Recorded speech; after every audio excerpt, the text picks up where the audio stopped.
ఉంది, ఏం స్టేజ్ అని ఫుల్ఫిల్ చేసి కోర్టుకి ఛార్జ్ షీట్ సబ్మిట్ చేయవలసిన అవసరం ఉంది. ఆ రకమైన వేగవంతమైన చర్యలు తీసుకోవాలి. అయితే ఇటీవల తెలుగుదేశం పార్టీ పాలిట్ బ్యూరో సమావేశంలో ఈ విషయం మీద చర్చించుకొని అచ్చెన్నాయుడు గారు కూడా ప్రెస్ మీట్లు చెప్పారు. మేము ఒక ట్రైబ్యునల్ ఏర్పాటు చేస్తున్నాం అని చెప్పన్నారు. సో పార్టీ పరంగా నిర్ణయం తీసుకున్నారు కాబట్టి ఎన్డీఏ కుటుంబ సభ్యులతో కూడా మాట్లాడుకుని దాన్ని ఇంకా మాట్లాడేది ఏముంది దాంట్లో, ఇంకా ఈ ప్రభుత్వ పరంగా ఒక ట్రిబ్యునల్ వేసి, ఇప్పటికే ఆలస్యమైంది, ట్రిబ్యునల్ వేసి విచారణ చేస్తే ఇమీడియట్ కూడా కొంత టైం పడుతుంది, మళ్ళీ 4-5 నెలలు 6 నెలలు టైం పడుతుంది. ఏ ఎఫ్ఐఆర్లు ఇవ్వాలి, ఎన్ని ఎఫ్ఐఆర్లు ఆ ట్రిబ్యునల్కి ఇవ్వాలి డిసైడ్ చేయాలి. సో ఆ ఏదైతే ట్రిబ్యునల్ వేస్తారని చెప్పి అచ్చెన్నాయుడు గారు చెప్పారు, పార్టీ తరఫున టీడీపీ పార్టీ తరఫున చెప్పారు. ప్రభుత్వం పెద్దగా ముఖ్యమంత్రి గారు, డిప్యూటీ సీఎం గారు కూర్చొని, హోంశాఖ మంత్రి గారు కూర్చొని ఆ ట్రిబ్యునల్ త్వరగా చేసి ఆ యొక్క విచారణ వేగవంతం చేసి ముందుకు వెళ్లాల్సిన అవసరం ఉంది. ఇది ఇలాంటి కేసులు అట్లీస్ట్.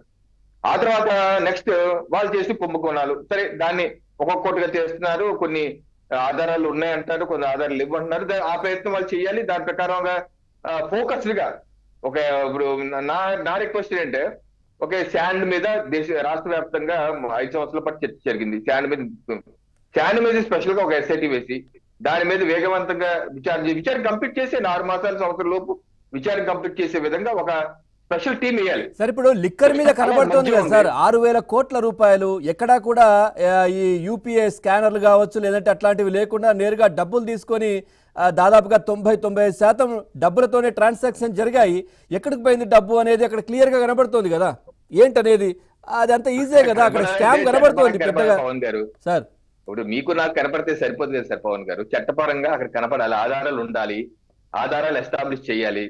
స్టూడియో కూర్చొని మీరు ఇంట్లో కూర్చొని నేను చెప్తే సరిపోదు కదా, ఆధారాలు ఎస్టాబ్లిష్ చేసుకుంటూ వెళ్ళాలి. దీని అనేది ఒక చట్టపరమైన ప్రక్రియ ఉంటుంది పవన్ గారు, దేనికన్నా సరే ఆ ప్రక్రియలోకి వెళ్ళాలంటున్నాను నేను. ఇప్పటికన్నా సరే నేనేంటంటే స్పెషల్ టీం పెట్టండి, ఎస్ఐటీ పెట్టండి, 4 పెడతారు, 5 ఆఫీసులు పెట్టండి, అది ఇంటర్ డిపార్ట్మెంటల్ టీం వేయండి, దాని మీద స్టాండ్ వేయండి, అలాగే రెవెన్యూ వేయండి, అలాగే పోలీసు వేయండి. అదే వాళ్ళకి టైం ఫ్రేమ్ ఇచ్చేయండి, 3 months 4 months 5 months you have to complete the investigation complete చేసి వాడిని ఛార్జ్ షీట్ ఫైల్ చేసి కోర్టులో సబ్మిట్ చేశారనుకోండి, ఎఫ్ఐఆర్ బుక్ చేసి కోర్టులో విచారణ మళ్ళీ 10-20 ఏళ్ళు మాకుందో చట్ట వ్యవస్థ నడుస్తూ ఉంటుంది కదా, చెప్పలేం ఎంతో నడుస్తూ ఉంటది. అట్లీస్ట్ మన సైడ్ అయినా సరే విచారణ, మన సైడ్ అయినా సరే కీలకమైన మద్యం కేసు కానీ ఇది కానీ కంప్లీట్ చేసుకుని వెళ్ళాలి. అది ఒక లెక్క. అసలు పాత కేసులో లెక్క, కొత్త కేసుల సంగతి ఏంటి? ఇప్పుడు కొత్త కేసులో ఇప్పుడు ద్వారంపూడి చంద్రశేఖర్ రెడ్డి ఉన్నారు సార్, కాకినాడ. ఆయన గతంలో చంద్రబాబు నాయుడు గారిని, పవన్ కళ్యాణ్ గారిని లంబూతులు తిట్టాడు. జనసేన నాయకులు అయితే పరిగించి కొట్టించారు కాకినాడలో. ఈ రోజు మా ప్రభుత్వం ఆయన మీద సరే ఆయన అయితే పట్టేసుకుంటారు, ఈ ప్రభుత్వం వచ్చాక తొక్కేస్తారు, చంపేస్తారు అని చెప్పేసి మీడియా ప్రచారం చేశారు. మా ప్రభుత్వం వచ్చాకే జూలై మాసంలో వారి యొక్క అనుచరుడు అక్రమంగా ఇల్లు కడతారంటే మున్సిపల్ అధికారులు వెళ్ళి ఇల్లు డిమాలిష్ చేశారు. ఆ రోజు ద్వారంపూడి చంద్రశేఖర్ తన అనుచరులతో వచ్చి అధికారులు పరిగెత్తించి కొట్టాడు. కొడితే కేసు బుక్ చేయలేదు.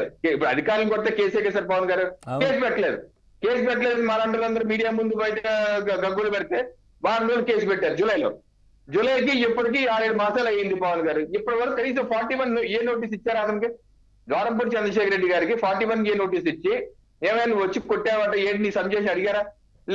అడగలేదే. మరి కొడాలి నాని గారు, గుడారి నాని, ఆయన మీద జూన్ లో వాలంటీర్లే క్రిమినల్ కేసు పెట్టారు. మమ్మల్ని రెచ్చగొట్టించి కావాలని చెప్పి మాత్రం రాజీనామా చేయించారు, ఇతర కొట్టుకుంటాం అని చెప్పేసి క్రిమినల్ కేసు పెట్టారు. మరి అతని మీద విచారణ ఏది? విశాఖలో లాస్ట్ స్టూడెంట్ కూడా కేసు పెట్టింది కొడాలి నాని పైన. నేనేదేంటంటే ఇక్కడ ఎవరిని వెంటనే గబుక్కుని అరెస్ట్ చేసేయండి, కేసు పెట్టేయండి, వెంటనే అరెస్ట్ చేయాలి అంటలేదు. విచారణ ఎందుకు చేయండి దాని మీద? పేరు నాని, పేరు నాని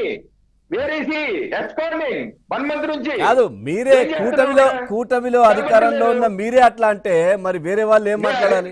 అదే ప్రజలు కూటమిలో అధికారంలో ఉన్న ప్రజల తరఫున మీరు చెప్పాలి కదా.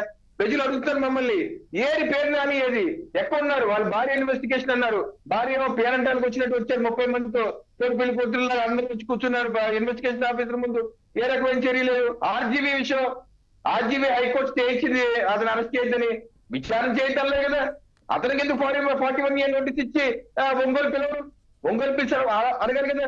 సో నేననేది ఏంటంటే పాత కేసులు చేయండి, కొత్త కేసులు సిస్టమేటిక్ గా ఇన్వెస్టిగేషన్ వేగం